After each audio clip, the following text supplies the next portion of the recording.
Welcome to Thriving Entrepreneur with your host, Steve Kidd, third-generation minister and 30-year business coach. Listen in as amazing, world-changing authors, speakers, and coaches share their struggles and victories. And hear from best-selling authors' insight into how you too can live your life as a thriving entrepreneur. This is Steve. Welcome to Thriving Entrepreneur. Thank you for being here with us today. We appreciate you. We appreciate that you're spending some time here with us, really honing your craft, honing who you are, learning how to thrive in your life and business. You're important. The world needs you, and in order for you to be all that you can be, you need to allow the best version of yourself to come out in everything that you do, all the things that you do with your business, all the ways and places that your life touches. And we appreciate that you value yourself enough to work on you, and we're grateful that you have chosen our show as one of the ways to be able to, increase yourself, to grow, to learn. Today, we're going to talk about and demystify something that often goes way over our heads. We hear it talked about all the time. I don't know if any of the rest of you watch it ever, but, I like the TV show Shark Tank. It's a lot of fun to watch the different things that they do and to glean, from how to make your company investable. One of the best pieces of advice that I ever got, from our good friend Errol Abramson, who has been on the show a couple of times, was the whole concept of creating a company with your end in mind. Who are you going to sell it to? Are you going to be selling publicly traded stock, and what would those stockholders look like, and what do those kind of stockholders need? Or are you going to do a private sale of your company to a company, and what is that company looking for? Maybe you want to pass your company on to the next generation, and of course you need to number one, be sure that dream of yours gels with the dream of your children, but also that you've created a company that sets them up for success in the second generation, unlike so many companies that don't. And this is really good advice because a lot of times we're so busy with startup that we start out wrong. There's just no other way to say it. And there's an old saying, what starts out wrong ends up wrong. And we really have to understand that, the beginnings of things, just like when you're building the foundation of a house, foundations aren't that sexy, depending on the kind of house. I think of the most basic, where you're pouring just a cement slab, probably the most basic foundation a person can do. It's essentially just a shallow hole in the ground with cement poured into it, putting it very, very basically. I understand, all of you construction workers, that there's more to it than that, but, basically stated, that's what you're doing. And, because of, that simple thing, that strong foundation creates success in everything else you do. So even as we're starting, and wherever we're at, we need to have our future goals in mind. Both, what are we going to do today, next month, next week, this upcoming year, but also, what's our 5-year plan? What's our 10-year plan? And what is our exit strategy? So often, I've had several guests on the show that have talked about exit strategies. So often, we're loving what we're doing, we're enjoying it, hopefully it's growing, and we don't even want to think about the exit. But yet, that still is one of the primary, key, most important factors in what we're doing. And so, coming back to what I was saying about Shark Tank, one of the things that you've probably, if you watch the show, have heard them talk about often, people say, they're going to spend money on SEO. Search engine optimization. We're going to give you more detailed description and definition of that. But really, at the end of the day, the way we find things, now, I'll ask it to you a different way. When was the last time you actually looked up something in the Yellow Pages? You've probably heard Kathy say before, when was the last time you actually picked up a copy of the New York Times? That's why we focus on Amazon bestsellers, is because really, maybe you have an app on your phone that posts some articles from the New York Times. But for the most part, really, when was the last time you even saw on a shelf a New York Times? Maybe if you were going through a magazine aisle or you were in a bookstore, maybe you saw one. But, when was the last time you picked up one and read it? Conversely, when was the last time that you went on Amazon? When was the last time somebody bought something from Amazon? When was the last time you ordered a pizza over the phone, or even more importantly, on your phone, on the internet? These days, if you call a pizza place, almost everyone that I've called, their little pre-recorded message when they answer says something about, you can save yourself time by going to pizzahut.com or, whatever it might be. And, they want you to go to that app. It's easier for them. They don't have to stop making pizzas, delivering pizzas, those kind of things to take your order. They can just have your order come in and they can do what they do best. The reason why I bring that up is because searching, using the internet for information, really living in this information age and making use of the information superhighway is a part of every single day of our life. And yet, as we're building our business, I would be willing to bet money, because I've done this for a long time, that one of the last things, maybe the thing that you've never thought about, or you, like I said, think about last, is how is what I'm doing impacting how it's going to show up on the internet? And, and then you get spammed with ads that say, be number one on Google. And some of you have probably tried it and have learned the age-old adage, if it sounds too good to be true, it probably is.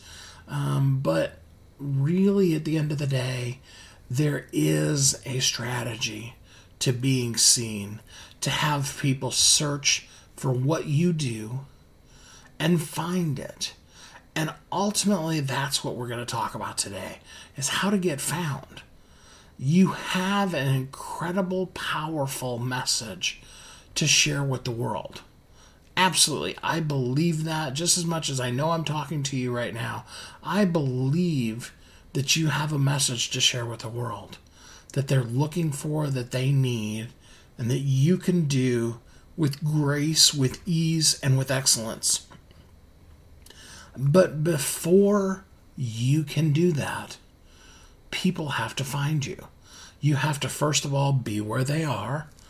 If you set up a brick and mortar store, there's a place, it's about an hour and a half drive from where I live. It might even be 2 hours from where we live. That's between here and Las Vegas. And it is literally in the middle of nowhere. There's another place that's even further north than that, but there's a place, and you can buy property for like $1 an acre, because the next closest water is like 100 miles away. Again, that is a perfect example of being where the people are. You can have the best, widget, gadget, whatever in the world, and if people don't know you have it, they can't find you.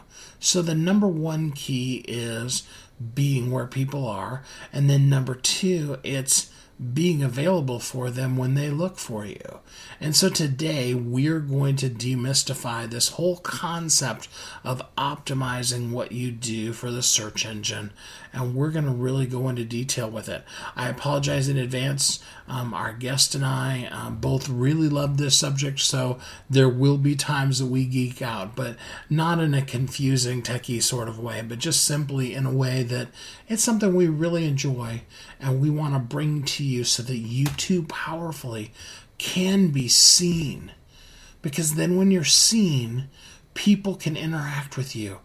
And when they interact with you, that's when you make money. And although there's a whole bunch of other elements to it, let's always remember that one of the key elements to living as a thriving entrepreneur is to be able to pay your bills and to have the things that you want in life. And so today we're going to dive deep into SEO to help you on your goal to living as a thriving entrepreneur. We'll be right back. You've heard Kathy and I talk about it. You've seen the workshops. You have watched as others of your friends have become a best-selling author. And now it's your turn. Let me ask you this. What would being a best-selling author do for your business? Over 80% of people surveyed said that they want to write a book, which means that if you're listening, you probably are one of those people. Now is your time because you have a message that needs to be shared. That message is not for you. It's not for your ego. It is because it serves other people. Kathy and I are here to help you share your unique brilliance with the world. All you need to do is go to WeHelpYouThrive.com, check us out, and find out how you can be a best-selling author today. Welcome back to Thriving Entrepreneur.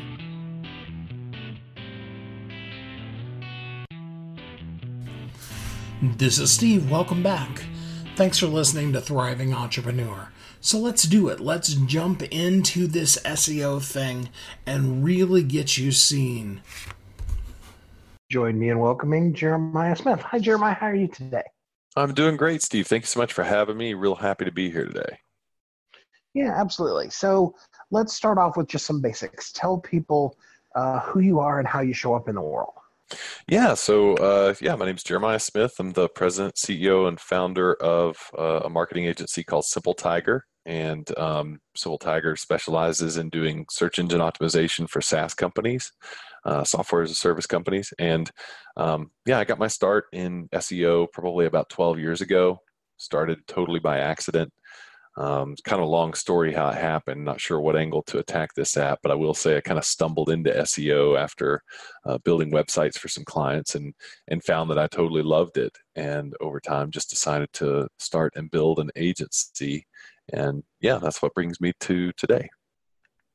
So for people who have been living under a rock or whatever that don't know what SEO is, explain to people in layman's terms what SEO is. Sure, absolutely. So SEO is short for search engine optimization.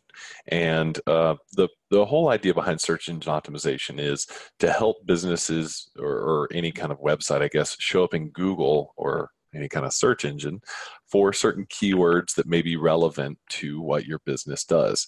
And so an example might be, let's say, one of our clients might be an invoicing software that wants to show up in Google for invoicing software. We would help them do that, help them show up for that keyword.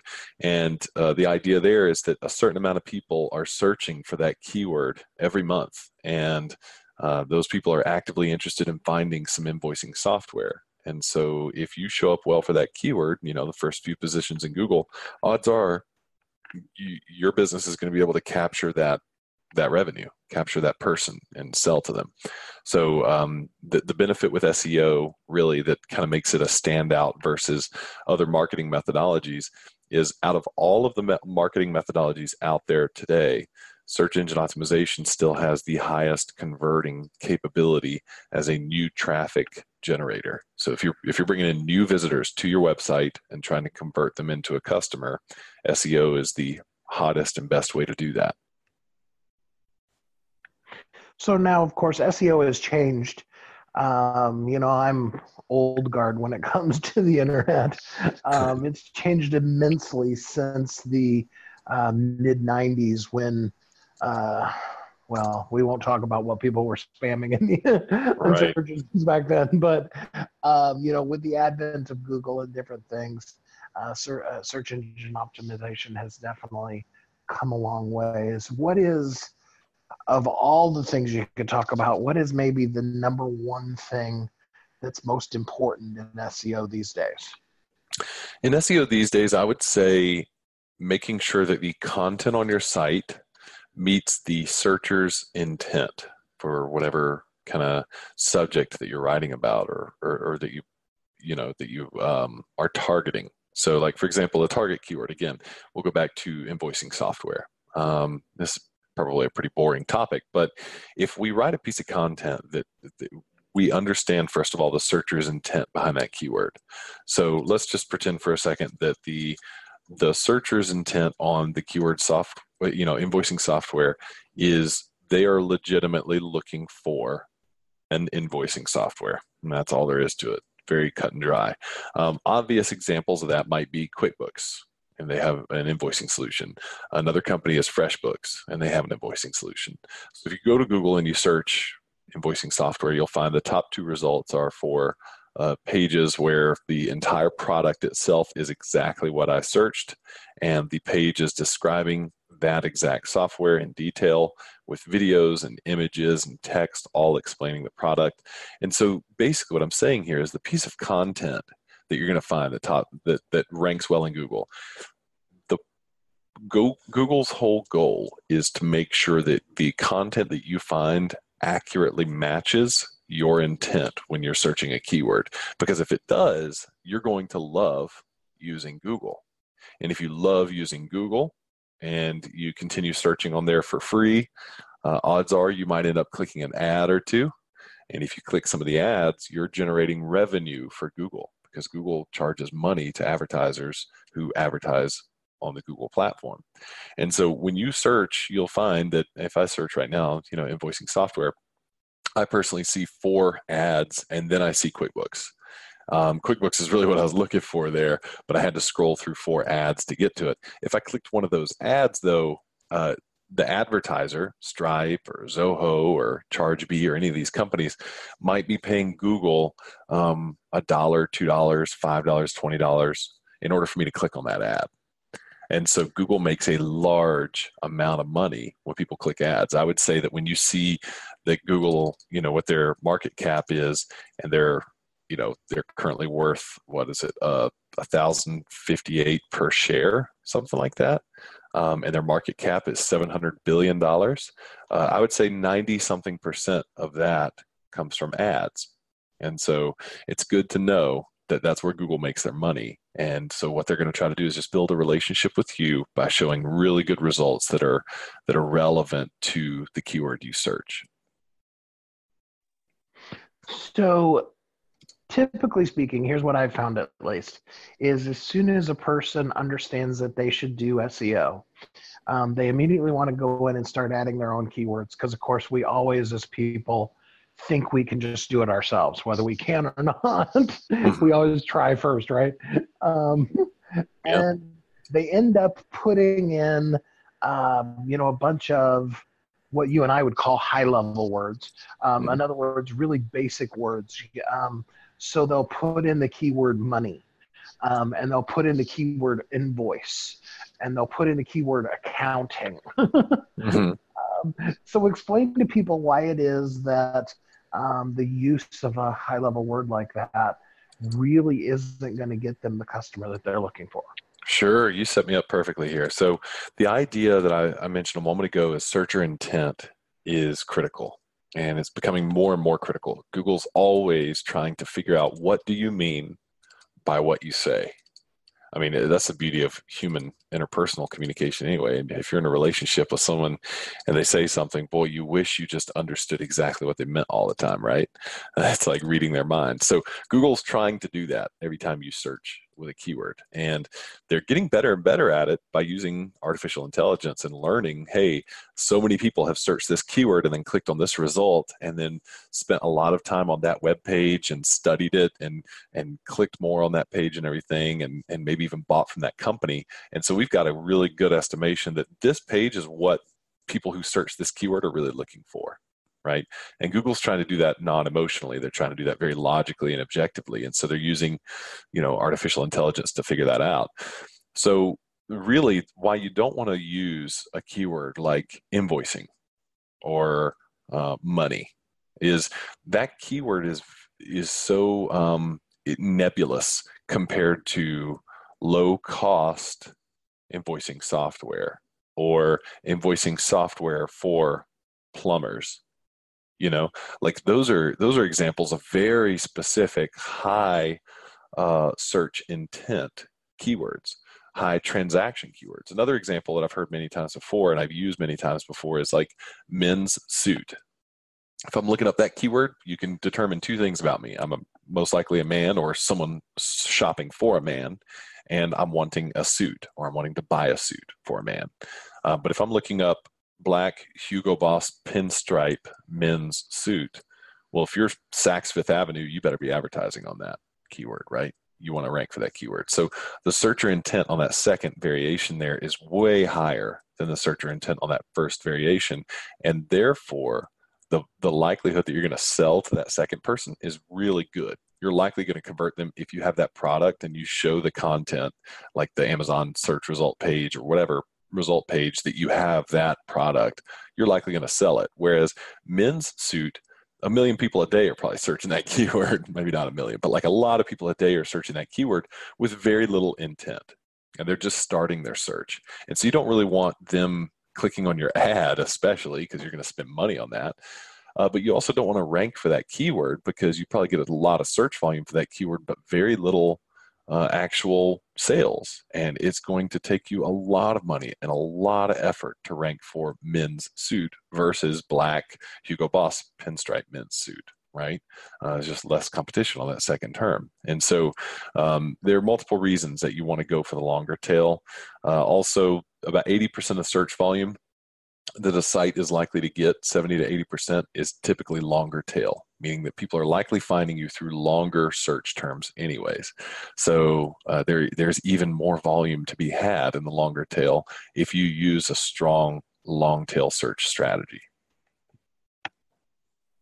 And I would encourage a listener who is still maybe feeling a little bit lost in the technical minutia, because you and I have done this for years and we love it. So, Yeah. I would suggest to them, open up Google, google.com. If you've never been there before, then maybe this conversation really is above your head. And then just type in the word money or even the word suit. And see how many result returns you get. It's going to probably be somewhere in the billions, at least 100 million-ish. And so if you think about as a customer, as a company rather, trying to find a customer and scream through a crowd of 1 billion people versus I liked that one you did, Hugo Boss men's black pinstripe suit. If you type that in, how many returns are there for that? Yeah, right. Compare the two of those. So I think that's a really good way for people to visually see it for those that are our visual learners. Yeah. And I hope during this commercial break that you will take the time to do a Google search for the word money and see how many zillions of results come out, and then do a search for something really specific, like Hugo Boss men's black pinstripe, suit in your city, and see if there's even one result that comes up. Whatever your niche is, the more specific you get, the more you can really be talking to your customer, the more that your customer can also find you. And then that way you can live as a thriving entrepreneur. Don't go away. We will be right back. You've heard Kathy and I talk about it. You've seen the workshops. You have watched as others of your friends have become a best-selling author. And now it's your turn. Let me ask you this. What would being a best-selling author do for your business? Over 80% of people surveyed said that they want to write a book, which means that if you're listening, you probably are one of those people. Now is your time because you have a message that needs to be shared. That message is not for you. It's not for your ego. It is because it serves other people. Kathy and I are here to help you share your unique brilliance with the world. All you need to do is go to WeHelpYouThrive.com, check us out, and find out how you can be a best-selling author today. Welcome back to Thriving Entrepreneur. This is Steve. Welcome back. I'm here with Jeremiah Smith, and today we are talking about search engine optimization, SEO, and we're helping to demystify some of the things. We want to help you be able to be where your clients are, to be seen by them, so that they will do business with you. So I do want to move a little bit away from the technical stuff because, you and I could just geek out all day about, search engine optimization. Yeah. And I want to move it in a little bit more to our basic client base. Most of our people are authors or aspiring authors. They either have or are going to have a book. And I want to talk about Amazon because here's what we found. And you can tell me if you've discovered this as well, is that whereas Google is an information search engine, Amazon really, at the end of the day, is a search engine for people who want to buy stuff.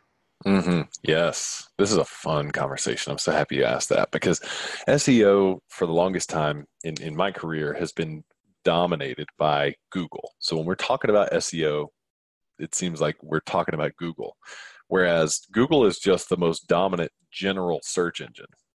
Okay. So they're a general search engine, meaning you can search anything in Google. And so they're very general in that regard. And they're the most dominant in terms of the search market share, meaning 70% of people search on Google and the rest search on all the rest of the other general search engines. Now, Amazon is still a fairly generic search engine. And I say fairly because it's much more focused than Google, and it's more focused on the transaction. So Amazon, and this is where Jeff Bezos, I think, did a fantastic job.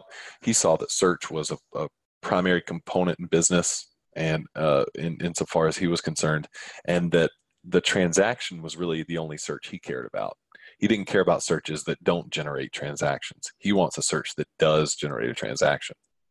And we recently hit, I can't remember where this report came from or if this is entirely true. I may just be regurgitating rumors here, but I heard recently that Amazon in the past year has surpassed Google in terms of product related searches, meaning that now more people begin their product search on Amazon than they do on Google, which is exciting and different and disruptive and all that. Google has needed a competitor for a while because Bing and Yahoo used to be their competitors, but in such a small way that it was a joke. They were a laughable competitor. Well, Amazon has blown up to the point where Amazon is legitimately now competing with Google. They are stealing market share from Google. They are taking revenue from Google by offering up better product results on their own search engine. And so people are now, like, if I'm looking for a product, why would I even waste my time on Google? It might be sloppy and messy and maybe a bunch of different sites that I don't know or trust and don't want to put my credit card info in. When I've got a nice, healthy, secured Amazon account and I know what to expect if I order through Amazon, I know what the shipping is going to be like, what the returns are going to be like. I know it's secure. I can trust the reviews, things like that. Why don't I just go search at Amazon? So, I mean, I personally begin my product search in Amazon. So that said, Amazon is a search engine. So that's something that we should think about. And the SEO rules that apply to Amazon do not apply necessarily the same way in Google. Right. So on Google, SEO is, if you're an e-commerce company and you want to perform well in Google, it's going to come down to how well your site is optimized for Google, right? Your website that you sell your products through are optimized for Google. But if you're on Amazon, it has nothing to do with your website. Their algorithm is looking at your listings in Amazon, so the products that you've listed in your seller's account, the reviews that you have, the age that you have in the account, how many people are clicking on and purchasing your product actually matters. So if more people are clicking on and purchasing your product, then it's going to rank better, which almost seems unfair. It's almost like the guy who gets a lot of sales is going to get a lot more sales. But that's how their algorithm is set up. They're rewarding people who are using SEO properly on Amazon. But if I can interrupt you for just a second, Jeremiah, Mhm. it's important to note that what you just said is totally true, that it is leaning towards a person who's getting more sales. The one thing that the algorithm doesn't do is it doesn't give any more weight to the price that a person pays for a product. It's just purely who's selling more products. So you could sell your product for 99 cents, $1, or you could sell it for $1 million, and it's still only in Amazon's algorithm counts as a sale. Right. And it goes with natural human psyche to assume that the lower priced product is going to rank better indirectly because they were more likely to sell a product because it was competitively priced. But there are examples on Amazon where a lower priced version of the exact same product can't get any sales because the one selling the most has the most reviews, the most history, and things like that. And so therefore has sold the most. So trust is actually an indicator that plays into, I believe, plays into the algorithm indirectly in Amazon. And I say indirectly, meaning that you and I trust it more. And so we buy from that one more, which triggers the algorithm to say, well, this one must be the one that people want. And so they're going to show that result more than the lower price version who people just don't trust. Like I've seen some listings for some products on Amazon where I'm like, that ad, that listing is literally too good to be true. Let me check it out. And maybe it was for like a camera, and the camera had 1,500 reviews over here at this site that seems like a normal priced product. But then on this one on Amazon, I'm like, they don't have any reviews, and it's way low price. And it's the company is from a country I'm not expecting to buy the product from. I'm like, I'm not going to buy it, right? And so they can't sell it. So that's an interesting aspect to Amazon's SEO, I guess, so to speak. And if you think about, you go over to iTunes and you're looking for an app for your iPhone.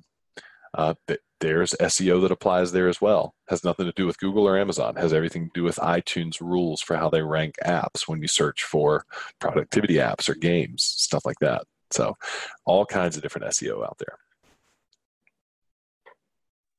But again, it does start from that specificity with keywords. Mm-hmm. So again, if you were on Google, on Amazon, on iTunes, trying to fight the battle to win the word money. Mm-hmm. Yeah, there you go. I always use that one, I like that. You really have an uphill battle, and you're fighting against people who have billions of dollars that they spend in advertising. Mm-hmm. Whereas if you, money secrets for small startup companies. That probably wasn't a great search engine phrase, but if you're specific in those terms, in those phrases, you're gonna have better results for the people you really actually want to talk to. Yeah, exactly. And that's where I think SEO is such a fun subject. Not just because of what I already do and what I enjoy doing, but like the fact that what you just brought up, having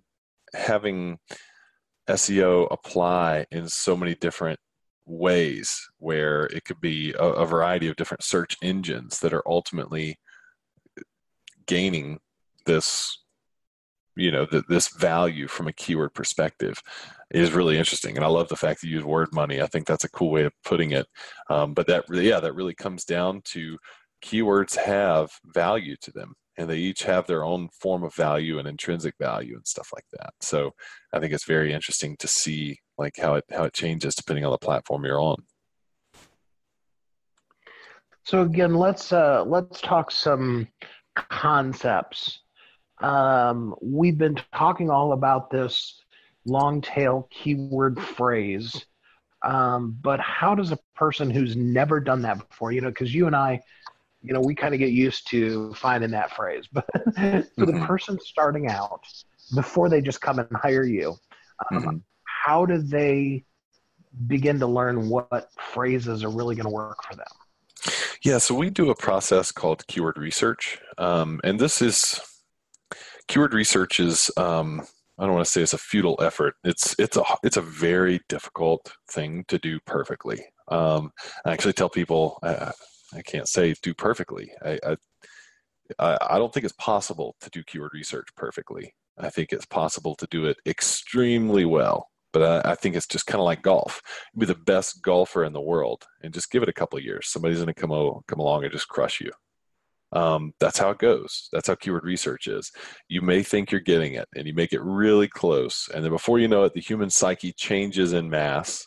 The way people are searching changes in mass. What people are looking for, why people are looking for it changes, and now the rules have changed for keyword research. And so what we're talking about with keyword research really is the way people look for what they look for and their motivations behind it. So, I mean, that's constantly evolving, we look at it even just regionally. One country may be shifting from third world to first world. And so the way they're searching for things shifts, and what they're searching for shifts. The motivations behind what they're searching for shifts. And it goes from being very much a nation in need to a nation in terms of want.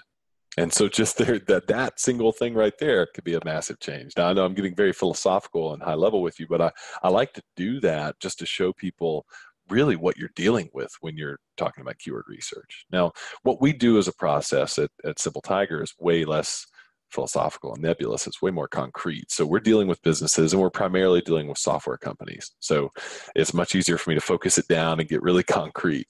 So to kind of start things off, we usually like to work with companies that have already run some paid search campaigns. So a paid search campaign is really just getting your business to have some ads in Google and seeing how those ads react, or how the audience reacts to those ads. So if people are clicking on your ads for certain keywords in Google, and they're coming into your site, and you're tracking whether or not they're converting, stuff like that, then you can assign some value to some individual keywords or phrases. And then you can take those keywords and you can add those into an SEO effort, and even research those keywords as well as some others a little bit more deeply, and get a lot more intelligent around what is the intent. If you ran some ads and you had maybe 100 different keywords that you were targeting with all of your different ads, and maybe 5 of those ads got most of the sales, well, then what 5 keywords were those? Because that's really what your audience thought, when they searched the keyword, that those keywords were most relevant to what your product is selling, or what your site is selling. And so from there, you could take those keywords and estimate that if you rank for those keywords organically in Google search, that you will drive more business from that. And so we take that into consideration. That weighs very heavily because that's real world data. But then we also look at some other research tools that pull back data around search volumes for keywords, competition for keywords, and how well a client ranks for keywords already. So, if a website ranks in the 3rd or 4th page of Google for a keyword, it's not performing well for the keyword, but it is relevant for the keyword in Google's eyes.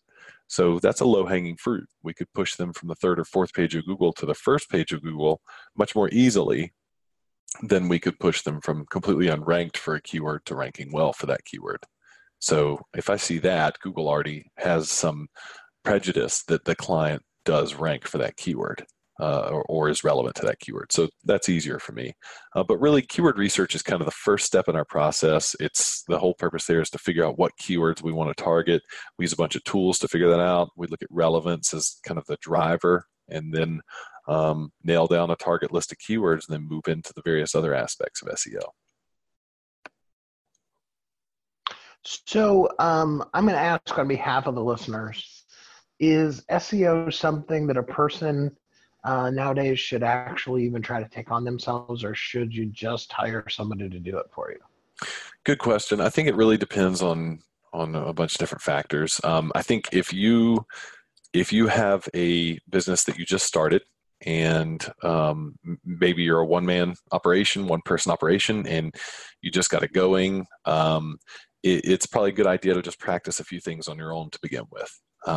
It can get very expensive. I mean, you hire an agency like ours, we are structured to fit a very certain specific market.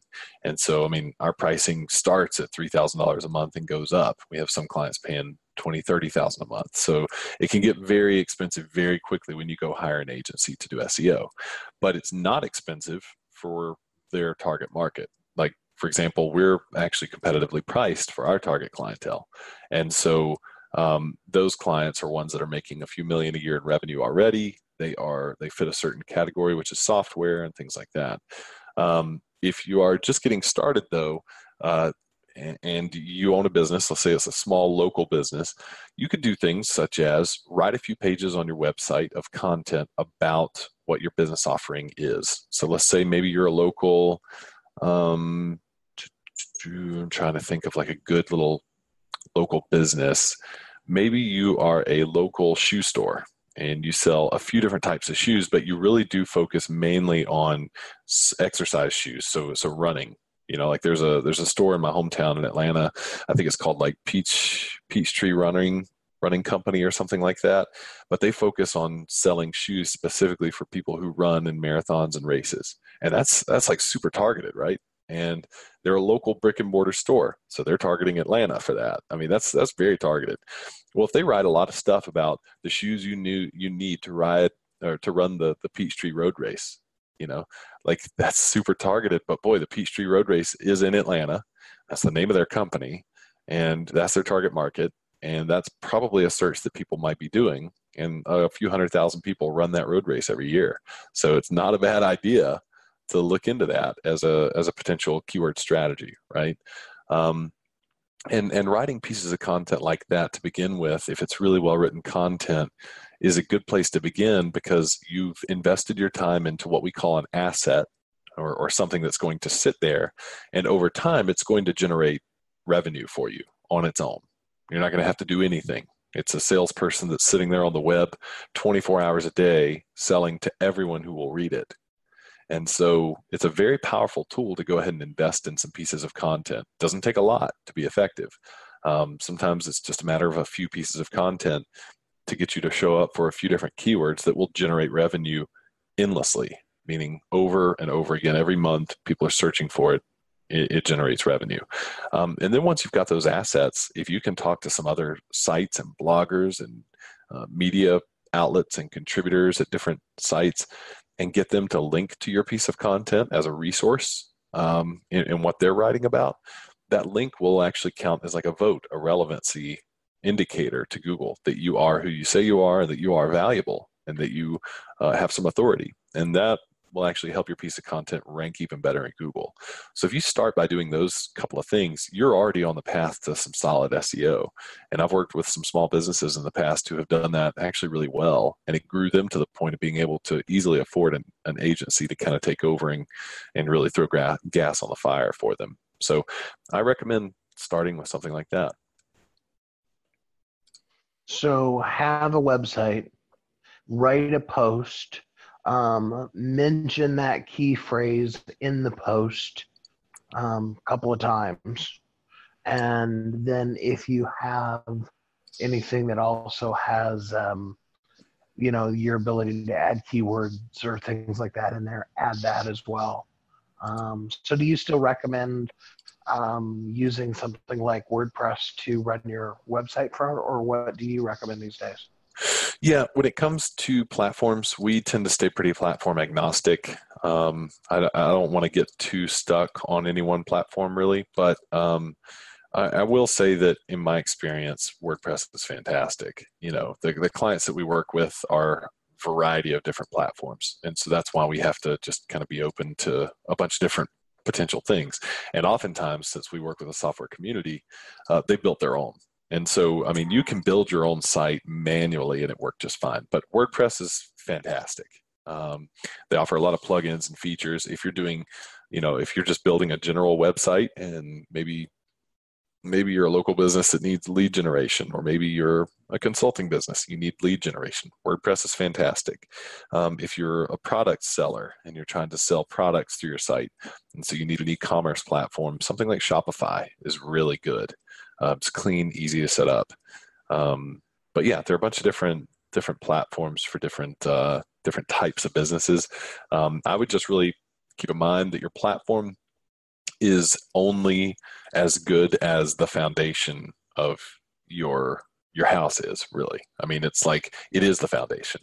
So it's not your actual house. You can go sleep on a concrete pad if you want, but it's not that comfortable. But you can't build a house without a concrete pad. So the platform is important, but at the end of the day, it's only a tiny smidge of what SEO is all about.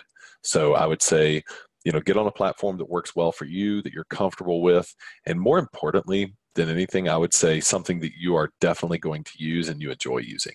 If you enjoy using it, odds are you will use it. And if you will use it, you will be creating content that is good, that people will link to, and that will help you do SEO really well.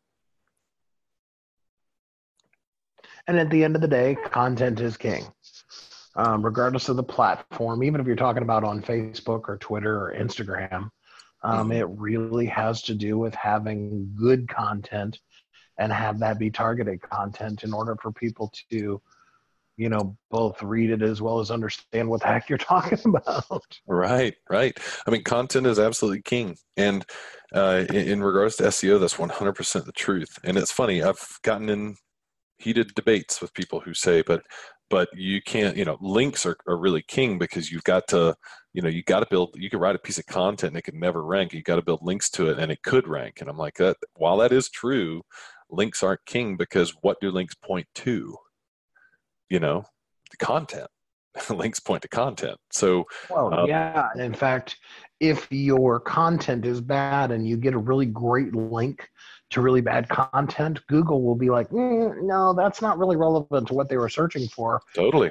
And that'll end up being a problem for you as opposed to something good for you. Yes. Yeah. And even, Brian Dean is somebody I really trust. I think a lot of people ought to check out. He's an incredible SEO professional. His content is fantastic. I read everything he produces because he teaches me new stuff. And he did a post recently about ranking #1 for a keyword with a piece of content that he built 0 links to. And it was incredible, man. His whole thing there was he figured out the searcher's intent, what the searcher was looking for, and he wrote a piece of content that completely nailed what the searcher is looking for, and submitted it to Google, and with no links was able to rank #1 for a pretty competitive keyword, where other pages that were below him had lots of links pointing to them, and he outranked them. No links. Now, links are extremely valuable. I don't want to undersell the value of links. They're extremely valuable. And when you've written a good piece of content, there's nothing better than a fantastic, well-written piece of content and lots of good, relevant links pointing to it. That's how you dominate. And that's the process that we use for our clients. And there is a ton more. Jeremiah and I could go on for probably the next 10 hours talking to people about just the basics of SEO before we even get into the tips and the tricks of the trade. Yeah. But Jeremiah, we would like to, be able to allow people to continue conversation with you if they have interest in working with you or those kind of things. How would a person get in contact with you? Sure. Yeah. So I think the easiest way is, if you're interested in finding out if SEO is good for you, especially if you're a SaaS company, contact us through our website, simpletiger.com. There's an opportunity for discovery call there, which is a great way for us to just get to know each other. And I get on calls almost every day for discovery calls with people that may or may not be a good fit for us. And if they are a great fit for us, we end up in a relationship. If they're not, I point them in a good direction where I can really help them. And I love giving advice. I love talking about this stuff. So if you're interested in just having to talk about SEO for your business and you want some just unfiltered advice, just get in touch through simpletiger.com. I really appreciate that, because I know that, with the level of companies you work with, you could very easily be like, hey, if you're not $1 million company, don't waste my time. Right. Yeah. I mean, that in my experience, I could do that, but I've found that I really do enjoy helping businesses, even if they're small and can't work with us yet. If I give them the right advice, they will grow and they will build, and then they will remember where they got a lot of that education from, and they'll come back and they'll say, all right, look, we're at the level now, we're ready to work with you. And I've had that happen too many times to tell you. So I love that. I love helping the community. Are there any last tips that you'd like to give people before we go away for today? Yeah, there's a tip that I give on almost all of my all of my interactions like this. If I had one kind of piece of advice about marketing in general to give, and this really goes back to branding. I think quality branding is key, and that'll help you with everything from content being king to knowing who your audience is. Good branding is I think the end all be all of good marketing. And my favorite branding axiom goes like this. It says, be clear, not clever, be different, not better. And the idea behind that is, if you're clear, people understand you. If you're clever, people won't understand you. And if you're different, then you're able to fit into a category where people need. But if you're better is superlative, and better for you may not be better for me. Like, for example, if I'm looking for a reliable car, Toyota is better in my mind than maybe Volkswagen. But if I'm looking for a comfortable, fun car, Volkswagen may be better, where Toyota may not be. You see what I'm saying? So better is relative. If you're different, if you differentiate yourself, then you're able to actually hit a target really well, hit a market really well. And if you're clear about how you differentiate, then you can really nail it. So all those brands I just named, by the way, are really good at both of those. So I don't want to rip on them, but they're great at that. So yeah, that would be my key tip, my key takeaway. Jeremiah, I appreciate so much the time you spent with us here today, and really breaking down what is a very complex kind of a situation to people in easy terms. Thanks for spending some time with us here today.